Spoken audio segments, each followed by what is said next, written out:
Welcome to the Smart Women in Business podcast with me, your host, Jane Mackay. We've got big ideas for small business. Hello and welcome to the Smart Women in Business vlog and podcast. Today I am thrilled to be chatting with Stevie Dillon from Stevie Says Social. Yay! Hello! A former lawyer turned social media marketer, Stevie's mission is to educate and inspire passionate business owners so they lift their social game and build a profitable business they love. So welcome, Stevie. It's Thank you. Pleasure. I almost said at Stevie Says Social. Everyone does that. I had somebody message me on Instagram and say, so is your surname Says Social? And I was like, no. No. So, tell me about your business journey so far, because you've had a pretty interesting journey to get to this point. Yeah, so I had my first business birthday on Monday, which was, super exciting. So a year ago, about a month ago, I quit my job and decided to start the business, which was one of the scariest things I've ever done. But before that, I was working in marketing for a few years. And then before that, I was a solicitor. So I've done a whole heap of different things and decided at the start of last year to start a social media blog. So I don't know whatever kind of encouraged me in my mind to do it, but I decided to spend my weekends. So every Saturday, literally, I would sit down and write this 3,000 word blog post.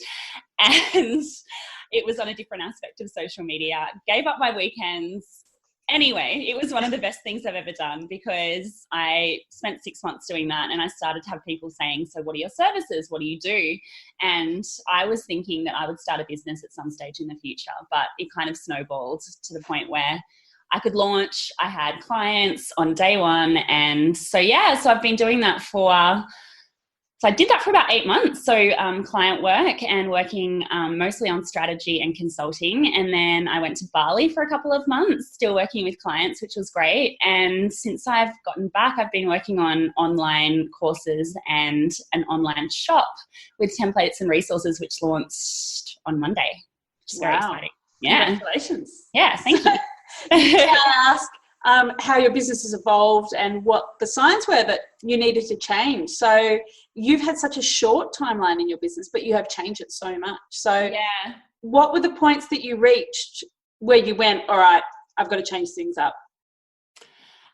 Getting overwhelmed with client work, which was the biggest blessing, so amazing. But I got to a point where when I first launched, it was great. So I decided that I was not going to do a lot of management work because I would cap out at 5 clients and that would be it for me. And so unless I kind of went and then started hiring other people, which I didn't want to do at the outset. So I started with strategy. So I would work with a client exclusively for 2 weeks, put their social media strategy together, start to finish, and then train them on how to implement it in-house. So I was doing that and booking myself out kind of ahead of time. And then I got to the point where I was getting so many inquiries that I was like, this is amazing. This is so good. But it either means that I go down the agency route, which I might still do one day. And I've still got some kind of plans for doing that, but it didn't feel right. So I was like, okay, cool. So how can I actually do the strategy work that I'm doing with clients, but how can I do it on a bigger scale? And so that's where the course came about. So scaling and leveraging your IP is where things get really tricky when you're in business. Yes, 100%. The one-to-one model is where we start and we're comfortable and it's pretty straightforward and it's what we know.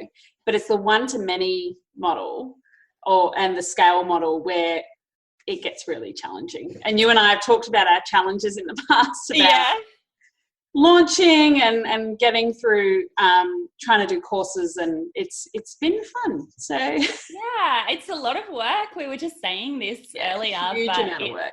Yeah, if I had have known 6 months ago, I had all the frameworks, right? So everything that I was doing with my clients is pretty much what has gone into the course, but it's amazing that I've got it now because I can still use it with my clients, and I've obviously got it for the course as well. But actually putting that all down, putting it into sort of workbooks, putting it into modules, having kind of lessons under it, oh my gosh, so much work. So much work. But once it's built, it's there forever. But Totally. Don't try and do it over the Christmas break, people, because you'll have a nervous breakdown. Yeah, 100%. I've got it there forever, but with social media, it's constantly changing. So the thing is, it'll constantly be revised. But I feel like with marketing, a lot of the things that I teach are like general marketing principles. So that's timeless, you know? Yeah. Marketing, I used an analogy in my program the other day that, you know, we talk about funnels and they're big and they're scary and people get really intimidated by them. And I said, you know, when you go into the Queen Vic market in Melbourne, which is where I'm from, and someone says, try this cheese. And you go, oh yeah, please. That's a marketing funnel. All they're doing is going, try my thing. Here you go. That's free. Okay, now buy my cheese. Totally. And people have been doing that for all time. If you go to a souk in Morocco, they're going to go, try my thing. Here, try this, smell this. And all that marketing funnels are a way of streamlining that in digital format. I love that analogy. That's so good. I'm going to use that. I think it's great though, because a lot of the time people, I have clients as well, you would have this as well, they're just so overwhelmed by the word funnel, and having a funnel is so important before you get into social media, I think. So like the way that I explain it to clients, especially if they're service-based, is like, what is the process that you're taking people through offline anyway? And then literally it's just a matter of applying it to online, you know? So give away something for free, warm people up, then kind of get them to know, like, and trust you, and then make them an offer. And if they're interested, you know what I mean? It's just, And marketing is universal. Yeah. It is the same thing online, offline. You know, if you're giving someone a blog post, that is part of a funnel. Yeah. That is content that you're giving them for free and developing that know, like, and trust. Yeah. So, and that's one thing I see, like a lot of people are like, gosh, content marketing, social media takes so much time. And I understand that when they're not getting results from it. And I think a lot of the time people will be like writing blog posts or posting on social without any end game. So they're kind of like, cool, I'm going to do this blog and hope that people buy from me from there. And it's like, no, that's kind of step one. That's how you like start a relationship, and then you kind of take people down from there. And I think you would probably find this as well. When people understand that, they're like, great, okay, I can actually see why you would invest time in this. Yeah. And if you explain it to people in a way that's not this 6-figure marketing funnel, which is, to my mind, a very masculine way of approaching things. If you hold people's hand and take them through the process and simplify it without using jargon and just go, all you have to do is this, this, this, and this. Yeah. And at the end you go, do you want to buy my thing? And invariably people say, oh yeah, I do want to buy your thing. And effectively you've become friends. Yes. Because there's trust there. They understand what you're talking about. They go, oh, this woman understands me. I like her. Yeah. You know, and I have had people call me up out of the blue and said, I've read your blog and you are my soul sister. And I go, okay. Or I've read your about page and I go, okay. So don't, you know, people go, you know, look what this person's doing, look what that person's doing. And I go, don't try and be that person, because you just like them and they may as well go and purchase from them. Be you. Yes. That's what people are buying from you. Be you. Yes. And that's the thing, like when you're working in a service industry, especially, like I do this all the time. The fact that somebody knows their stuff and that they're competent and that they're good at what they do is like a given. And you really make the decision on whether to work with them based on whether you like them and whether you relate to them. And you'll be mates. Yeah. Totally. Mates. Yeah. I do that all the time. It's how I choose a hairdresser. It's how I choose every single service pretty much. Obviously they know their stuff, and that's why I think social media is so powerful, because you can get that kind of relatability across, and the right people will be like, she's cool, and the wrong people won't ever contact you, and that's fine. And that's fine. They're not right people. 100%. Yeah. So how do you manage your life as an entrepreneur now? You're not in the conventional workforce. You've had 12 months of it. I have. How are you going? I'm definitely not the guru on like best practice here. I'm still 100% learning it. It is completely different to anything I ever thought. So one of the biggest reasons why I decided at the end of the day to go out on my own was freedom. And so having the freedom to do things the way that I wanted to do them. And I think that's still ultimately what drives me. But what you find when you first start working for yourself is that you have freedom, but also you end up working 1 million hours a day, and there's no boundaries. Especially I've been working from home and there's no boundaries. Like I'm working out of, a home office, I'm in my home. And and my partner gets home at 2:30 and he's, like hanging out in the lounge room, and it's just like it's a completely different world. Like he's the only person that I might see all day. And it's all day. And he'll come You're the home only grown up I've seen all day. It's totally like it's a different world. And so I don't have any, I'm honestly still working my way through that. I think that's one of the biggest challenges. So I don't know, work in progress on this side. Self-care is where we always let ourselves down, us entrepreneurs. Yes, it's the last thing that, 100%. I'm finding that at the moment. So it's really ramping up for me at the moment. And the first thing that goes out the window is looking after myself. So, yeah. I've actually in the last couple of weeks or the last month, but the last couple of weeks have been so busy. I'm like, I'm not going to let self-care go out the window. Good on Unfortunately, my social has gone out the window, but that's okay. Yeah, I'm the same. I'll be able to pick it up again. Yeah. But, fitness is something you've got to work on constantly. Totally. I'm 100% with that. So I don't exercise for the health benefits, even though obviously there's health benefits, but mentally I am a completely different person if I exercise in the morning versus when I don't. And that is literally the only reason I do it, because I get so overwhelmed, I get so stressed if I don't. And I've really noticed a difference. If I go to Pilates or if I go for a run in the morning, do you find this? My level of calm is just like completely different. Yeah. And it's because you get all those endorphins and all those good things that your body needs. And if I'm sitting like a slug at my office, at my desk for 10 hours every day and I'm not getting out, and from where I live, it's fresh air and it's seeing beautiful nature and just being outside and going for a run or being inside and when it occasionally rains and doing MetaFit, I'm like, woo, I can take on the world. Whereas if I'm sitting doing nothing, I'm like, I'll just have another coffee. And it's like, don't have another coffee. So hard. Everything's so hard. That's what I do. Woe is me. And you got to check yourself and just be like, chill out, go outside for a while. Everything's fine. You're being way over dramatic here. Yeah. 100%. Yeah. And I do have days like that, but I'm like, all right, I'm going to go for a run instead of scheduling my social. So important. Yeah, it that's is. a really good point. It is. Yeah. And I'm a better mum and a better wife and a better Totally. friend. A better person in general, We try. Yes. So what does a great day in the office look like for you? So what are you doing? How do you do your things? Yeah, so I'm always a million times more productive early in the morning. So literally from like 5 a.m. to like 11 a.m. I am charging on all cylinders. And it took me a while to realize this. So I used to schedule meetings in the morning and I would like kind of do all of that stuff in the morning. And then I'd sit down at my desk to do my work in the afternoon and I would just be like, what's on Netflix? Totally. Eating lunch. I'm just like gone. So I've completely flipped my day now. And every day is different, which is one of the best things and one of the things that I absolutely love about working for yourself and what I'm doing at the moment. But I, like, for example, for the last month or two, it's really been about course creation. So course creation in the morning, you obviously need a lot of brain power for that. And I'll do that until I'm just completely fried. And then in the afternoon, it's like responding to emails, one-on-one consultations, that sort of thing where I can get out. I can be talking to people and getting my energy that way. I can be doing the admin tasks that don't take that much time. So it took me a while to learn that, but that's how I structure my days now. And my productivity is so much higher as a result. Yeah.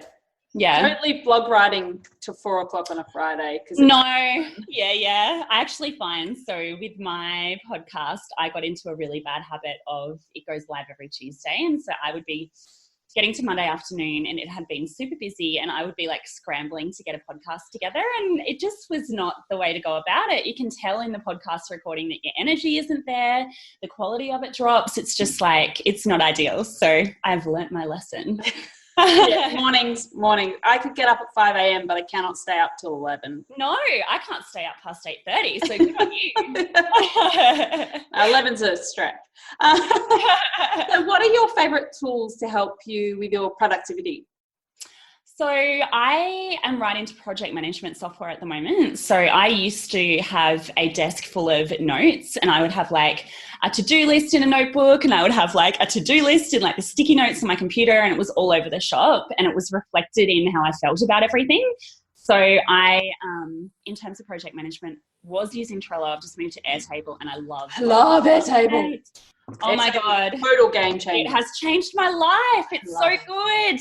So I love the fact that it's spreadsheet based. And so you can completely change it. So you can make it look like a Trello Kanban type table if you want to. But I use it for content creation. I use it for to-do lists. I use it for launch calendars. I use it for client databases. I literally use it for everything. Yeah. Airtable is my brain. Oh, it's so funny. Yeah. I literally came across it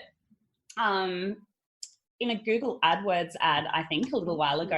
So I didn't realize that there were a lot of people using it. It's still a secret. So many people don't know. I tell everyone about it. Yeah. Because Asana's, it depends on how your brain works. So totally, Trello, that's so true. Trello, I can't use the interface. It doesn't work. Yeah. Asana's sort of a hybrid, and then Airtable, I'm like, yes. Yeah. Yeah. What I need. Totally. But really rich spreadsheet. Yep. Same. I'm a details person, so I love that you can really put a lot of detail in there, but then you can sort. So what I absolutely love about it is you can color code things and you can sort them. So you can have like a big, I'm so excited about it. But you can color code things and then you can sort. So like if you've got a to-do list and you've got 5 things on there that are admin, and then 5 that you can sort it really easily. You can just kind of burn through it and you can check them off as you go. So that is number 1. I love it. I love it. Yeah. And then other productivity, so social media related scheduling tools. I love Plan and Planoly. So they are lifesavers in terms of Instagram.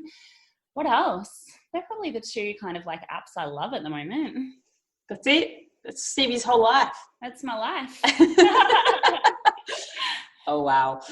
Yeah. I'm a big Evernote user because I'll like get to school early and then be like, I can bang out a blog. Yeah. I used to use Evernote. I just use my Google Drive for everything now. So, but obviously I see the benefit of Evernote in the sense that I used to love that you could snag things. So if you saw something that was cool online, you could snag it and it would save it down. But the thing that I do with these apps is I like sign up for everything and then I use it for like 5 minutes and then I forget and I go back to my old ways. So it needs to be absolutely exceptional for me to like kind of stick with it. Remember it. Yeah. Remember it exists. Yeah, totally. Actually, have you heard of LastPass? Oh God, LastPass. I live in LastPass. No, so I love LastPass, but I lost my password for LastPass, which is like disaster. It's a disaster.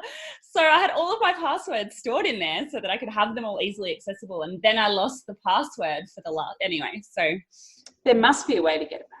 Yeah, I figured it out. So I'm back on now. Congratulations. Yes, because I build websites. Yeah. And I'll be off-site with a client managing their site with them. Yeah. LastPass, I just have it on my phone so I can look up all their passwords because they're like this long and... Yeah. It's great for VAs as well. So if you're like outsourcing work on Upwork or if you've got a VA or whatever, you can just give them access without actually giving them the password. Yeah. Yeah. Awesome. Yeah. Awesome. Yes. So, yes. So, one of the things that affects every entrepreneur I know at some stage of their business journey is imposter syndrome. Yeah. So what are your methods to overcome this? How do you deal with bad days in business? And we all have them, but we don't need to think about them very often. No. I deal with it by not ever thinking of myself as an expert, and I'm not. So especially when it comes to something like digital. Like I started a year and a half ago writing those blog posts to learn everything that I possibly could. And I think that's kind of like the attitude that I have. And it actually really gets my go when somebody's like, I'm a digital marketing expert and blah, blah, blah. And it's like, well, actually nobody is, because it's changing so much that we're all constantly learning. The benefit that we've got is that we're in it every day. So I'm spending 8 hours a day in social media, in digital. And so you learn a hell of a lot more than somebody that's not in it. Like it's not rocket science, but you obviously learn more because you're doing it all day, every day. So that's the way that I kind of think about it. So I would never kind of go, I know it all, because I would never attest to that. I'm such a geek about constantly learning, but yeah, that's how I deal with it.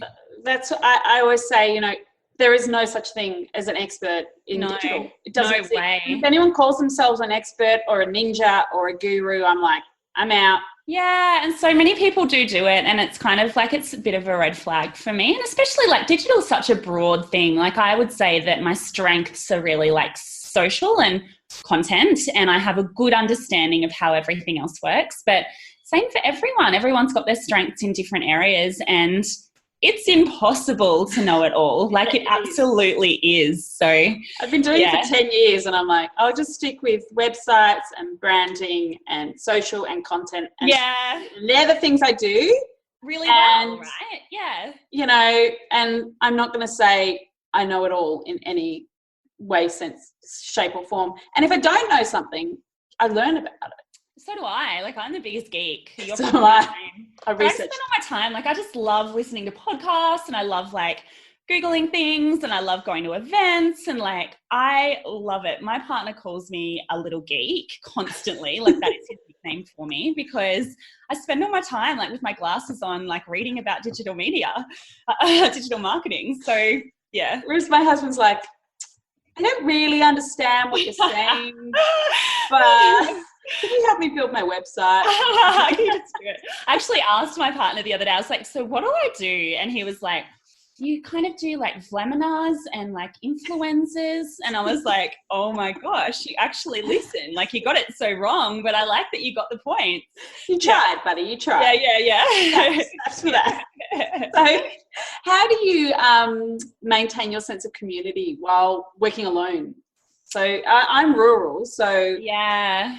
You know, it's a challenge. Like, I'm in the middle of the Gold Coast, but I think it's pretty much the same because you spend so much time by yourself. Actually like totally by yourself. Yeah. So I will definitely be moving to a co-working space beginning of next year. There's an awesome one actually that's just gone in down the road, and they've painted their like walls the exact color of my Stevie Says Social pink. And I was like, this is meant to be. And I walked in and they were lovely, and I was like, oh, this is where I need to start hanging out. So I'm going to do that next year. But one of the biggest things that I've found is like, and I don't know if you've found this as well, but like the internet friends that you make. So I have this network of the most amazing people that I never expected that would be my friends. And I haven't met a lot of them before. I'm the same. I feel like I know them, like, but I don't. And it has been a lifesaver for me.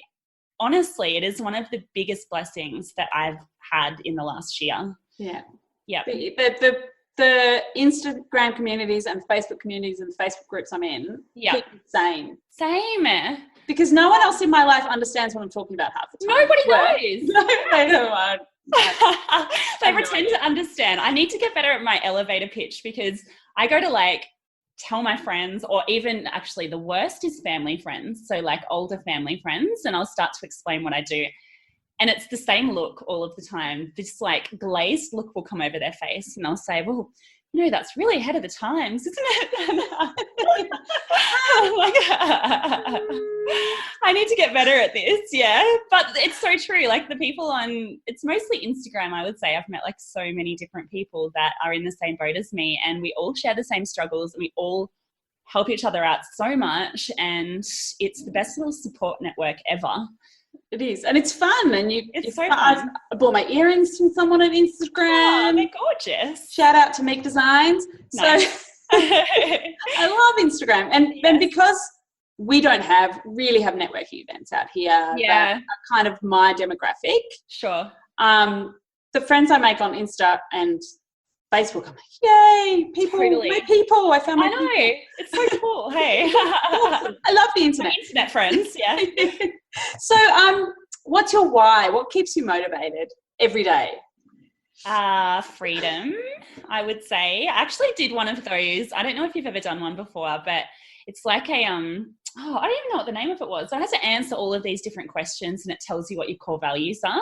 Ooh. And I can't remember the name of it. It was honestly so amazing. I'll try and think of it. But it's at the end of it, told me that my core value was freedom. And I was like, well, I could have told you that every day of the week. You need to do an internet quiz. Yeah. And yeah, but it was so funny because a lot of the questions weren't kind of like very obvious, but it still came to that conclusion. And that has always been what it's been for me. So I really love the idea of doing things on my own terms and building something that you feel proud of, and feeling like, you know, in 5 years you can look back and feel really damn proud of yourself and that you're doing things the way that you had always imagined that you would. And for me, that means not going to an office every day, not seeing the same people every day, not feeling like you're living Groundhog Day every day. So that's it for me. Yeah.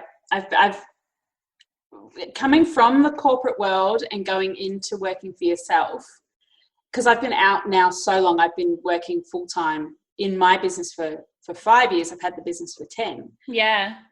I take for granted that, you know, my daughter's got fellowship in the morning and all right, I'll just go. Totally. I don't have to tell anyone that I'm going. I school holidays, I go, all right, I'll just work when I can. And my clients understand that. And one of the greatest things about working for yourself is working with clients who respect you and value you and see your worth.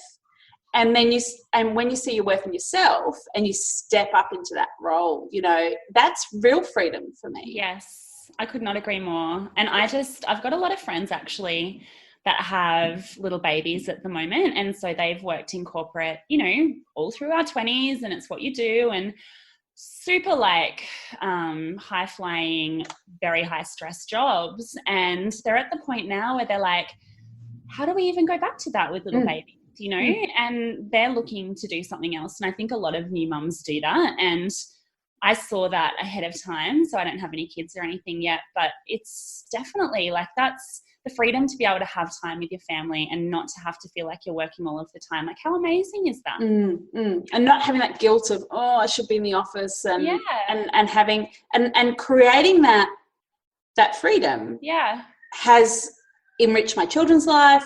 And my daughter sees me. I mean, I sit in the corner of our family room. I used to be in the study, but then school holidays, they don't need me, but they like to see me. Yeah. So I sit here and I'll be like, I can hear you. What are you doing?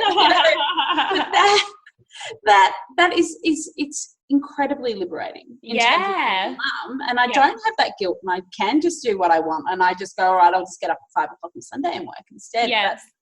To have created that before I had my kids, and then have that while my kids were little, well, they are still little, but is amazing. So you're setting yourself up. It's going to be great. Yeah, no, I really I could not agree with that more. And I don't know, I think you kind of start to take it for granted when you've been doing it for a little while. You just have to remember, like, so many people that I talk to don't have that, and so go you. And to be happy to work every day. Yes, 100%. It's the best. Instead of going, oh my God, I know, I've got to go somewhere I don't want to be. Yeah, and like, that's your life at the end of the day. And every Sunday, that feeling, I know. And I think even when like I liked my job, I still had that feeling because I just felt like I was going back into Groundhog Day, you know. And and I'm not knocking having a job, because for some people it is awesome, you know. There's also the freedom of regular income. Totally. Holiday pay. Yep. And it's really hard being out on your own. Like, it's very, very difficult. And it's not for everybody. And some people have jobs that they love. So, you know, it's each to their own. But I think at the end of the day, it comes down to like being true to yourself and what it is that you really love. And if that's a job, great. If it's not, then, you know, bite the bullet and do it. Create something that you love, that makes you happy. 100%. Well, what are your tips for all the gorgeous smart women across Australia and the world? Smart women in business, I should say. What are my tips? What are your top tips? My number one, and I've just said it already, so I'm doubling up a little bit, is just to start. So some people will have a business already and some won't, but I always feel like there's something in the back of your mind where you're kind of like, should I go to the next level? Should I do this thing? And there's something holding you back. And I think like what I've learned in the last year is that there's never a right time. So there was never a right time to resign. There was never a right time to start putting a course together. There was never a right time.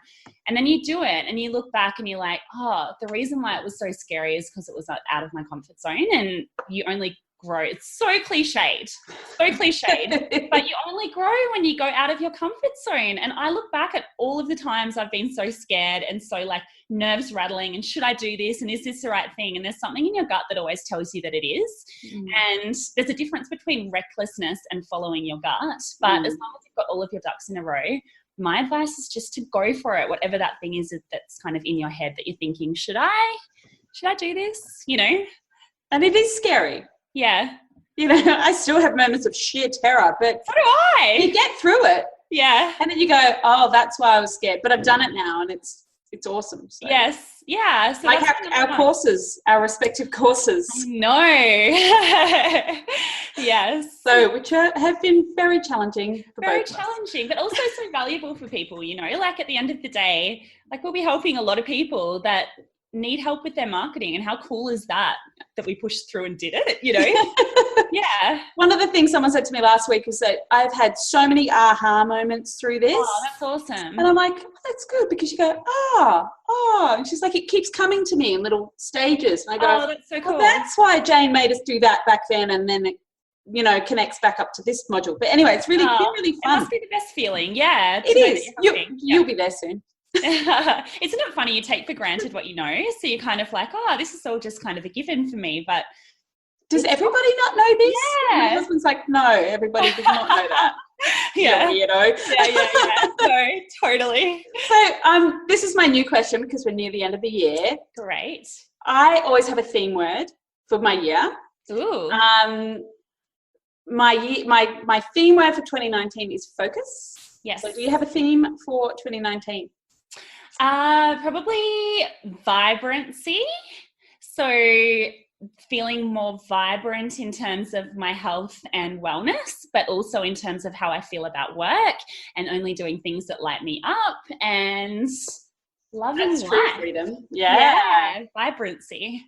Brilliant. Thank you, Stevie. No worries. For anyone who wants to follow Stevie, at Stevie Says Social on Instagram, I will put all her links in the show notes and you can find out more. And thank you for your time today, Stevie. Thank you for having me. It's been great. You have been listening to the Smart Women in Business podcast. If you'd like to find out more about me, your host, Jane Mackay, visit janemackaycommunications.com.au.